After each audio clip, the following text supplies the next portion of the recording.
Okay, wooden wedges are these kind of pieces of wood. You have a painting, and your painting maybe sometimes is sagging.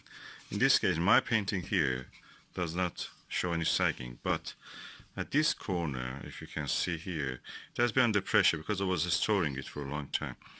So what I'm doing is to put some of these wedges there to slightly stretch it.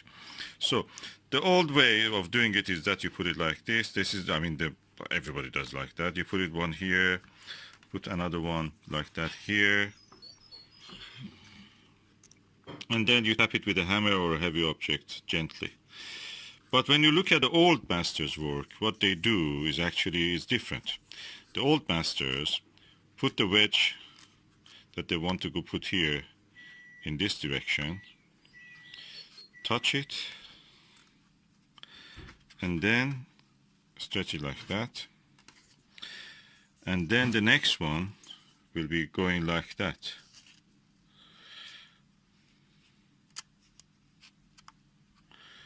In the wedge which is under here, if I find it. Yeah.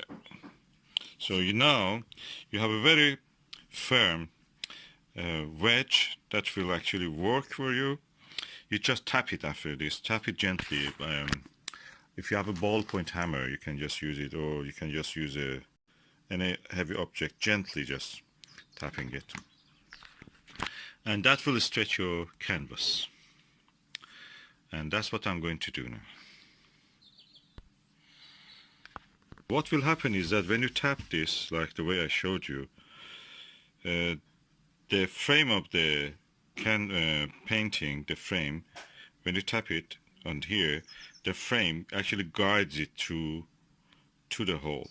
It very beautifully sits there. With gentle taps, it will be more than adequate.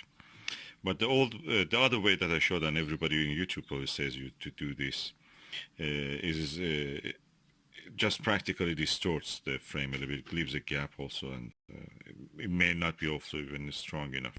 This is the way which I've studied the old masters, and the old masters do it like that. I'll show you again this way that the old masters do. This is the gap that you want to put your wedge in. So you point it like that, and that will be the way it is. The next one that you want to put on the adjacent gap, and that is this one, goes in this way into that gap. And then you gently tap on this end and on this end. I will show you the result again. Okay, that's the second one that I did. And I will do this, repeat this for all the four corners. I've already done two, and I will do the rest.